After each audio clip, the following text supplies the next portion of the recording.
Terima kasih Yang Berhormat Menteri. Yang Berhormat, sekarang tamatlah sesi untuk pertanyaan Menteri pada hari ini. Terima kasih Yang Berhormat. Pertanyaan bagi jawab lisan.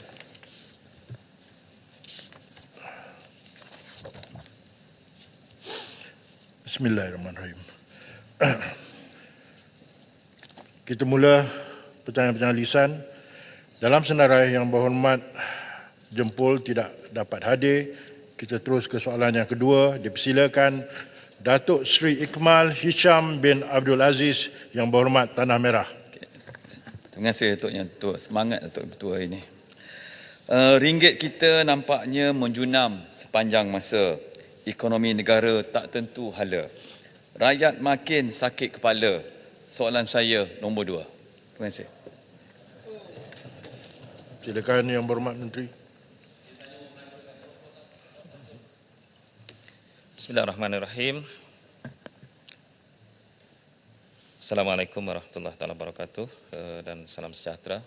Datuk Yang Dipertua, terlebih dahulu izinkan saya untuk menjawab pertanyaan Yang Berhormat Tanah Merah ini secara bersekali dengan pertanyaan yang juga daripada Yang Berhormat Tanah Merah pada tarikh 14 Jun 2023. Kerana isu yang dibangkitkan adalah sama, itu berkaitan isu perolehan Littoral Combat Ship LCS. Datuk Yang Dipertua, sebagai maklumat Dewan Yang Mulia ini, prinsip Kementerian Pertahanan dalam meneruskan pembinaan LCS ini adalah bersandarkan kepada keperluan Tentera Laut Diraja Malaysia TLDM bagi mengukuhkan armada di bawah Pelan Transformasi 15 to 5 TLDM, iaitu bagi meningkatkan keupayaan operasi TLDM dalam melindungi serta memelihara keselamatan dan kedaulatan perairan negara. Oleh demikian, Kementerian Pertahanan memberi tumpuan sepenuhnya dalam melangkah ke hadapan bagi memastikan projek LCS ini dapat diteruskan semula. Kerana kita tahu dalam tempoh-tempoh ini, semenjak kita melaksanakan audit pada tahun sekitar 2019, sehingga ke hari ini, projek itu tak dapat kita teruskan. Jadi, langkah ini adalah langkah ke hadapan kita bagi memastikan bahawa projek LCS ini dapat kita teruskan semula, di mana Kementerian Pertahanan telah membentangkan kertas cadangan penerusan projek LCS ini kepada Jemaah Menteri pada 19 April 2023 dan Jemaah Menteri dalam mesyuarat tersebut telah setuju supaya projek LCS ini diteruskan. Dalam perkembangan terkini, kontrak tambahan ke-6 telah pun ditandatangani pada 26 Mei 2023 yang merupakan tarikh permulaan bagi memulakan kerja-kerja semula pembinaan LCS. Berdasarkan perancangan perbatuan yang terkandung dalam perjanjian tambahan ini, kapal LCS pertama akan dapat disiapkan pembinaannya pada bulan November tahun hadapan, iaitu tahun 2024.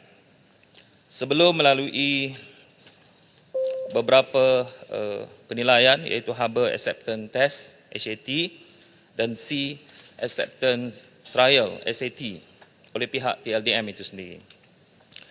Justru itu berdasarkan perancangan ini, insya-Allah kapal LCS ini yang pertama dijangka akan dapat ditauliahkan bagi kegunaan Tentera Laut Diraja Malaysia pada akhir tahun 2026. Datuk Yang Dipertua, bagi pertanyaan Yang Berhormat Tanah Merah berkenaan dengan status terkini bagi penyelesaian perjanjian antarabangsa International Settlement Agreement yang melibatkan syarikat Contraves Advanced Devices Sdn Bhd dan juga Contraves Electrodynamics Sdn Bhd CED dan juga CED, suka saya memaklumkan bahawa transaksi ini tidak melibatkan kerajaan. Kerajaan tidak perlu menanggung sebarang pampasan kerana perjanjian ini merupakan urusan perniagaan syarikat dan juga kontrak urusan perniagaan syarikat dan di luar kontrak kerajaan. Itu saja jawapan saya. Yang Berhormat Tanah Merah, soalan tambahan. Terima kasih Datuk Yang Bertua. Terima kasih Yang Berhormat Perdana Menteri yang beri jawapan. Tadi untuk makluman semua, kami ada terima satu memorandum daripada Ikatan Demokrati Muda. Ini Syed Saddiq yang YB Muar, ya. mengenai memorandum kesihatan terhadap skandal LCS. Pada Yang Berhormat, pada 26 Mei yang lalu, 26 Mei minggu di mana Kementerian Pertahanan telah mementerai satu perjanjian tambahan yang dipanggil dengan izin supplementary agreement yang ke-6, yang mana pihak Noble Shipyard telah akan mendapat tambahan peruntukan 2 bilion lagi daripada asalnya 9 bilion. Ya, dulu 9 bilion nak buat 6 kapal, sekarang ni kita bagi kepada mereka 2 bilion tambahan lagi, tapi bukan buat 6, sekarang ni nak buat 5 saja. Ya, jadi menyebabkan cost ceiling menjadi 11.2 bilion. Apabila kita kurangkan 5 kapal ni, jadi menunjuk ini akan menjadikan kapal SAS kita yang pada asalnya sebuah kapal hanya 1.5 bilion dah menjadi 2.24 bilion sebuah kapal, yang merupakan satu sejarah dalam dunia kapal yang paling mahal sekali dibina. Dan bukan itu saja paling mahal, paling seperti keterangan kata akan siap insya-Allah pada harap-harap siap pada 2026, ya. Maka siap 2024 tapi digunakan 2026, berarti ini paling lama paling nak siap, 10 tahun. Berbanding kalau Mesir yang kos mereka hanya 1.9 bilion, hanya siap 3 tahun. Kita 10 tahun. Okey, ini soalan tambahan saya. Jadi bagi saya, Yang Berhormat Menteri, ini satu skandal yang besar, tragedi yang tak boleh kita tutup mata. Pihak-pihak yang bertanggungjawab perlu diambil tindakan. Jadi soalan tambahan saya, adakah perjanjian tambahan ataupun yang saya katakan supplementary yang ke-6 tadi adalah merupakan yang terakhir ataupun yang kita jamin akan siap? Yang saya bimbang ialah 2 bilion yang akan kita bagi kepada naval yang akan diberi kepada boosted naval ship ini akan benar-benar akan digunakan untuk siapkan kapal, bukannya diberi kepada pampasan kepada orang tengah. Yang Berhormat, Tanah Merah duduk. Panjang betul. Duduk. Yang Berhormat Menteri. Terima kasih Datuk Il Ketua. Yang Berhormat Tanah Merah ni sudah gaharu cendana pula, sudah tahu bertanya pula. Tapi saya tak nafikan antara persoalan yang paling banyak ditanya ialah tentang peningkatan kos. Saya menyebut bahawa ada 2 aspek yang menyebabkan peningkatan kos. Yang paling teras kalau kita lihat adalah tempoh pembinaan ini. Oleh kerana pembinaan ini kalau kita lihat tertanggung agak lama.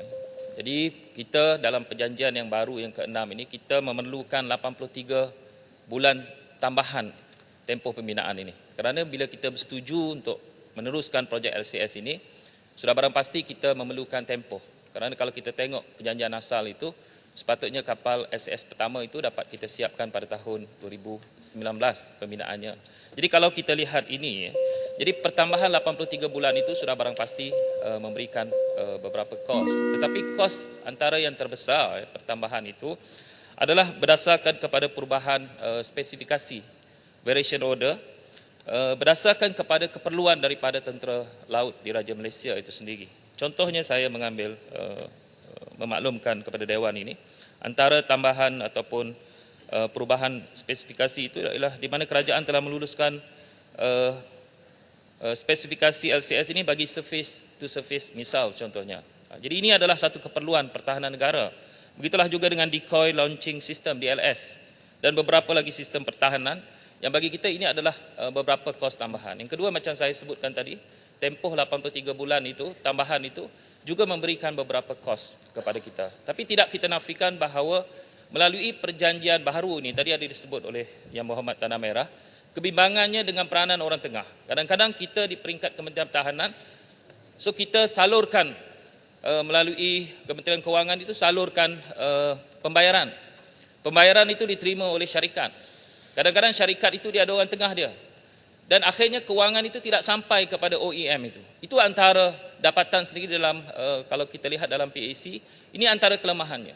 Sebab itu bila kita membuat perjanjian yang ke-6 ini, antara yang kita letakkan keutamaan adalah kerajaan boleh dalam perjanjian ini terus membayar kepada OEM melalui Kementerian Kewangan itu. Ini antara penambah-penambah baikan yang kita lakukan dalam perjanjian kita. Dan di samping itu untuk makluman ahli Dewan juga, kerana kita tahu bahawa aspek pemantauan antara aspek penting yang harus kita berikan keutamaan juga. Sebab itu kita ada 4 jawatankuasa pemantau. Untuk memastikan bahawa projek ini dapat kita siapkan pembinaannya dan dapat kita gunakan, manfaatkan untuk keselamatan negara kita menjelang 2026 itu. Yang pertama adalah jawatankuasa kerja di peringkat pasukan projek di Kementerian Pertahanan dan jawatankuasa teknikal SCS di Kementerian Pertahanan, jawatankuasa kira-kira wang negara. PAC sendiri boleh memantau setiap 3 bulan, progresnya akan dibentangkan, dan begitulah juga Project Monitoring Committee PMC yang mana akan dipengerusikan sendiri oleh Ketua Setiausaha Perbandaraan dan juga Ketua Setiausaha Kementerian Pertahanan. Jadi saya fikir ini antara aspek-aspek yang penambahbaikan yang kita buat. Dan dalam masa yang sama ada satu perkara juga yang mungkin perlu saya maklumkan, ialah tentang model pembayaran kita. Kita tahu bahawa tender sebelum daripada ini, kontrak kita, pembayaran berdasarkan kepada milestone. Di mana kalau kita lihat kadang-kadang kita tahu OEM, sebelum kita buat penerimaan suatu peralatan ataupun equipment itu, kadang-kadang 45% pembayaran harus dibuat. Tetapi saya yakin bahawa melalui perjanjian ini sebenarnya kita membayar berdasarkan kepada progress payment. Jadi kalau perkhidmatan itu telah disempurnakan ataupun kerja-kerja itu telah disempurnakan, barulah kita membuat pembayaran. Jadi kaedah-kaedah kontrak ini juga kita ambil kira, dan saya yakin bahawa dengan usaha yang dibuat oleh kerajaan, walaupun dulu sedikit ya, panjang lagi sudah jawapan bertulis. 1 minit ya lagi. Jadi kalau kita lihat, kalau dulu kita mengambil masa, Yang Berhormat Tanah Merah pun punya pengalaman 3 tahun di situ tanpa membuat sebarang keputusan. Jadi kalau 6 bulan kita membuat keputusan, dan inilah yang diperlukan oleh rakyat. Kerana kita ingat bahawa projek SCS ini melibatkan 400 vendor. Dan bila kita teruskan ini, sebenarnya kita juga sebenarnya memangkin ekonomi negara kita. Tapi yang paling penting adalah kita mesti telus untuk pastikan bahawa projek ini berjaya, pembinaannya boleh dibuat, dan kapal itu boleh dinikmati kita semua. Untuk apa? Untuk keselamatan negara kita. Terima kasih, Yang Berhormat. Speaker, saya mohon soalan tambahan. Mohon soalan tambahan. Yang Berhormat, saya melihat Yang Berhormat